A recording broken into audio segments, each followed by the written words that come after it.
He stands in a room where maps stretch across the walls and intelligence briefings pile up like ammunition, because in this war, information is the first line of defense. Ibrahim Traoré doesn't sleep on threats. He doesn't wait for invasions to knock on the door. He watches.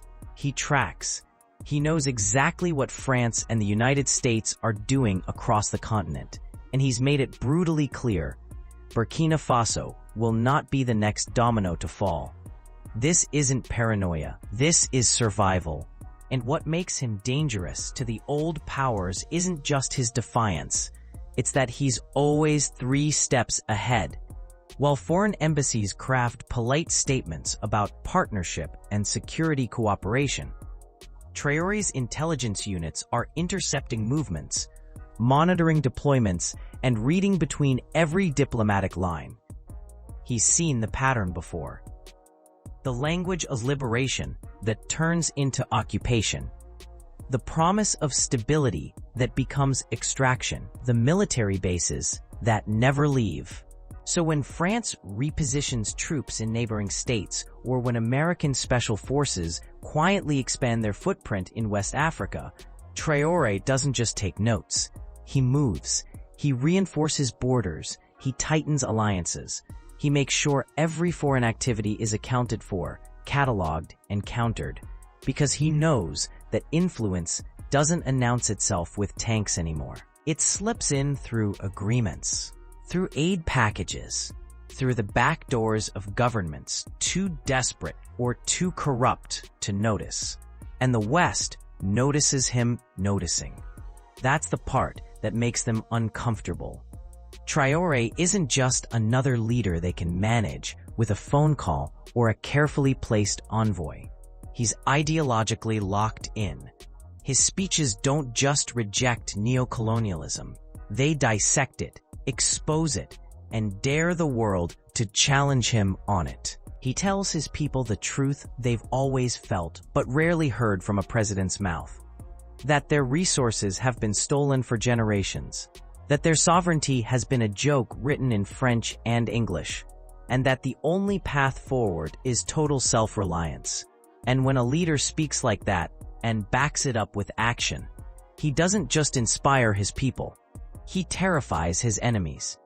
So what does that fear look like? It looks like increased surveillance on Burkina Faso's military movements. It looks like whispered concerns in Washington and Paris about instability and radicalization. It looks like think tanks suddenly publishing reports on the dangers of military-led governments in the Sahel. It looks like foreign media framing every bold decision Traoré makes as reckless, authoritarian, or destabilizing. Because a stable, sovereign Burkina Faso is the last thing they want. Stability under his terms means they lose. It means no more mining contracts written in colonial grammar. No more military partnerships that serve foreign interests. No more leaders who bow when the phone rings from abroad. Is this the moment Africa finally breaks the cycle?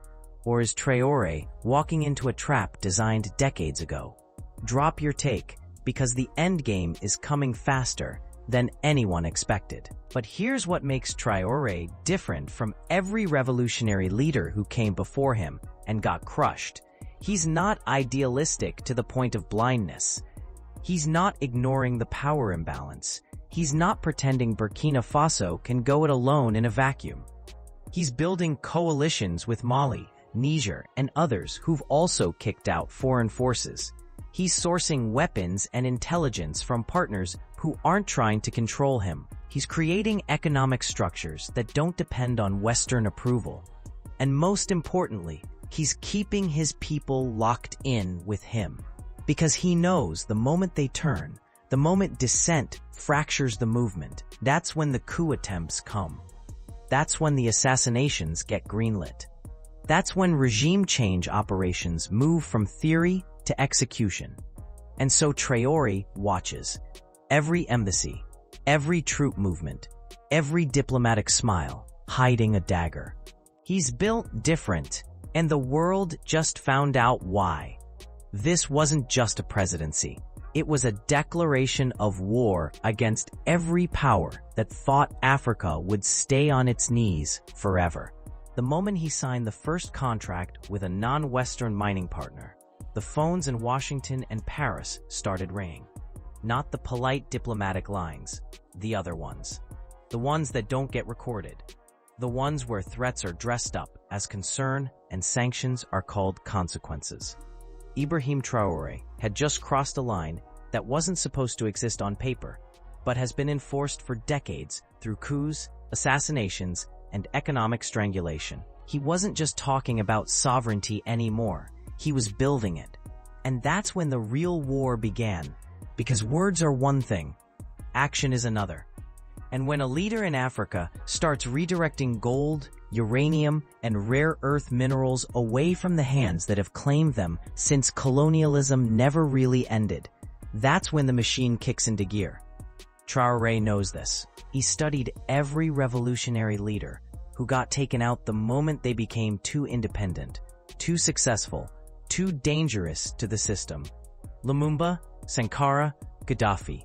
The list is long, and the pattern is clear. But here's the difference. Traoré isn't walking into this blind. He's militarized his intelligence. He's diversified his alliances. He's made sure that if they come for him, the cost won't be a quiet coup. It'll be a regional explosion that nobody can cover up. So what does economic independence actually look like when you're staring down two superpowers? It looks like Burkina Faso opening factories that process its own cotton instead of shipping it raw to Europe. It looks like securing energy deals with Russia and China that don't come with democracy clauses written by people who've never believed in African democracy anyway. It looks like forming a monetary union with Mali and Niger to break free from the CFA franc, a currency controlled by France that's kept West Africa economically colonized for over 70 years. Every move Traoré makes isn't just policy. It's a middle finger to the entire architecture of exploitation. And the response? It's surgical, it's quiet, it's deadly. Diplomatic pressure starts with warnings about isolation, about being cut off from international markets, about the dangers of aligning with authoritarian regimes. But Traoré flips the script. He asks his people a simple question. Who's more authoritarian? The government trying to give you control of your own resources, or the foreign powers who've extracted trillions while you stayed poor? The answer echoes through every village, every city, every corner of Burkina Faso. The people aren't just supporting him. They're ready to defend this vision with their lives. But support at home doesn't stop what's happening in the shadows. Covert operations don't announce themselves. They fund opposition groups. They amplify dissent. They create fractures where none existed. Suddenly, protests that never had money for organization are getting professionally printed banners. Suddenly, exiled politicians who couldn't afford plane tickets are doing international media tours. Suddenly, reports surface about human rights abuses, about authoritarian crackdowns, about instability, all written in the same language that justified interventions in Libya, in Iraq, in every place that dared to step out of line. Is this the blueprint for Africa's liberation, or the setup for another tragedy? Drop your take, because the pressure is about to get even more intense. Information warfare becomes the front line. Western media starts running stories that frame Traoré as a dictator, a destabilizer, a threat to regional peace. They don't mention that the Sahel has been destabilized for decades by foreign military interventions. They don't mention that the terrorism plaguing the region grew directly out of NATO's destruction of Libya. They don't mention that every ounce of instability has been profitable for someone, and that someone is an African. Traoré counters by speaking directly to his people and to Pan-African audiences online, bypassing the gatekeepers entirely. He's not asking for permission to tell his story. He's taking the narrative back. And the alliances he's building, they're not symbolic. Mali and Niger aren't just rhetorical partners. They're forming a unified military command. They're sharing intelligence. They're creating a defense pact that makes foreign intervention exponentially more costly. This isn't just Burkina Faso going rogue. This is a bloc forming. This is a statement that says, if you come for one of us, you face all of us. Traore came for sovereignty, and now the whole world is watching to see if he can hold it. This wasn't just a policy shift. It was a declaration that the era of easy control is over. The day the first locally refined gold bars left Ouagadougou stamped with Burkina Faso's sovereign seal, something shifted in the global order. Not visibly, not loudly, but in the encrypted communications between intelligence agencies, in the closed-door meetings at the Pentagon and the Élysée Palace, in the carefully worded memos circulating through think tanks funded by defense contractors. Panic set in. Because Ibrahim Traoré wasn't just talking revolution anymore. He was delivering it. And every ton of processed mineral, every acre of reclaimed farmland, every soldier trained without foreign instructors was a nail in the coffin of a system that's fed off Africa's weakness for generations. This wasn't just development. This was a threat, and they're treating it like one. Satellite surveillance over Burkina Faso has tripled. Drone flights along the borders have become routine.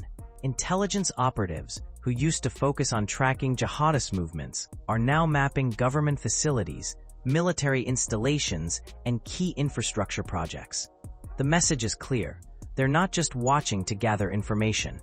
They're watching to find vulnerabilities, to identify pressure points, to prepare for the moment when Traoré's rise needs to be stopped by any means necessary. Because a successful, independent Burkina Faso doesn't just embarrass the powers that claimed Africa needed them to survive. It inspires every other nation still trapped in dependency to ask the question they've been trained never to ask. What if we did this ourselves? Traoré knows the clock is ticking. He's not naive enough to think success buys him safety. History has taught him the opposite. The more you succeed, the more dangerous you become. So while his ministers celebrate new factories coming online and agricultural output rising for the first time in decades, Traoré is in strategy rooms, fortifying borders, upgrading air defense systems, and running counterintelligence operations that would make Cold War spies jealous. He's not waiting for the coup attempt. He's making sure it fails before it even launches. He's not hoping diplomacy will protect him. He's building a military capable of making intervention so costly that even the superpowers have to think twice. And the reforms, they're not symbolic gestures designed to win applause at summits. They're structural. Burkina Faso is renegotiating every mining contract signed under previous governments, the ones that gave foreign corporations 70% of the profits, while the country got crumbs and environmental destruction. Now the split is flipped. Majority ownership stays in Burkinabe hands. Refining happens locally. Jobs are created for citizens, not imported labor. The same pattern is rolling out in agriculture. Farmers who used to grow cash crops for European markets at prices set by European buyers are now being incentivized to grow food for regional consumption, stabilizing prices and food security across the Sahel. Is this the blueprint every African nation should follow? Or is Traoré pushing too hard, too fast? Drop your take because the backlash is already building. But every success story gets weaponized by foreign media. A new factory becomes a propaganda tool for authoritarianism. Rising employment gets framed as forced labor. Increased military readiness is spun as militarization and regional aggression. The narrative machine doesn't stop. It doesn't care about facts. It cares about perception, and the perception they're crafting is simple. Traoré is dangerous, unstable, and needs to be removed before his ideas spread. Because if Mali is watching, if Niger is watching, If Senegal and Ivory Coast and Ghana start asking why they're still allowing foreign powers to dictate their economic futures, the whole model collapses. So influence campaigns flood social media, bots amplify dissent, exiled politicians get platforms on international news networks to call for intervention, for sanctions, for regime change. And behind it all, the machinery of covert operations hums quietly, funding movements, recruiting informants, preparing contingencies. Traore counters by doing something no amount of propaganda can fully erase. He delivers for his people. Roads get built, schools open, soldiers get paid on time. Sovereignty stops being a slogan and starts being a lived reality. He came for sovereignty. And now every foreign power that built their wealth on Africa's subjugation is watching their grip slip. This wasn't just a presidency, it was a reckoning. And the world is about to find out if it can survive what happens when Africa finally says no. They thought he'd fold under the weight of isolation. They thought economic pressure would crack him. They thought the whispers in diplomatic corridors and the orchestrated media campaigns would turn his people against him. But Ibrahim Traoré didn't just survive the pressure, he weaponized it. Every sanction threat became a rallying cry. Every foreign condemnation became proof that he was doing exactly what needed to be done. And now, as Western powers scramble to expand their diplomatic footprint across Africa, desperately trying to contain what's happening in Burkina Faso before it spreads like wildfire, Traore is moving faster than they can strategize. This is no longer a question of if Africa can break free. It's a question of whether the old powers can stop what's already in motion. The chessboard is massive and the stakes are existential. On one side, you have centuries of entrenched control, military bases disguised as partnerships, economic agreements designed to extract wealth, intelligence networks embedded so deep they've become part of the infrastructure. On the other side, you have one man and one nation refusing to play by rules they never agreed to. And what's terrifying to Washington and Paris isn't just that Traore is defiant, it's that he's effective.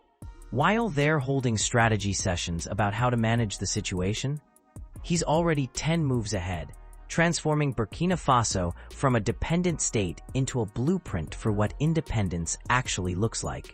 Internal stability becomes his fortress. Where previous governments were fractured by ethnic tensions, regional rivalries, and corruption that foreign actors could exploit, Traore builds unity through purpose. He mobilizes the youth, not with empty promises, but with actual opportunities, training programs that lead to real jobs, agricultural initiatives that put land back in the hands of young farmers, military recruitment that offers dignity, discipline, and a mission worth fighting for. These aren't token gestures. They're the foundation of a nation that can't be destabilized from within because the people have something to protect. And when your population is locked in with you, when they see their lives improving under your leadership, foreign intelligence operations lose their most valuable asset: local discontent. Economic transformation isn't a slogan on a billboard. It's steel mills opening. It's textile factories processing cotton that used to leave the country raw and return as overpriced imports. It's energy projects that reduce dependence on foreign grids. It's a national bank that issues loans in local currency, breaking the stranglehold of international financial institutions that have dictated terms for generations. Every factory that opens, every job that's created, every contract that keeps wealth inside Burkina Faso, instead of funneling it to Paris or London, it's a dagger in the heart of neo-colonialism. And the speed at which it's happening is what's causing panic. Because revolutions are supposed to be slow, chaotic, and easy to disrupt. Traoré's revolution is organized, strategic, and accelerating. Is this the moment Africa reclaims its destiny? Or is the backlash about to get lethal? Drop your take, because the enemies are closing in, and they are closing in. Western diplomatic activities surge across the continent. envoys visit neighboring capitals with offers too good to refuse. Aid packages, security assistance, trade deals, all with unspoken conditions attached. The goal is encirclement, isolate Burkina Faso. Make it the pariah. Pressure Mali and Niger to reconsider their alignment. Convince other African leaders that solidarity with Traore means economic suicide. It's the same playbook they've run 100 times before. The difference is, this time it's not working. Because leaders across the Sahel are watching what Traore has built. And they're asking themselves a dangerous question. Why are we still pretending we need them? Intelligence operations intensify. Assets are activated. Information is weaponized. Stories about instability and human rights violations flood international media, all carefully timed to justify whatever comes next. But Traore anticipated this.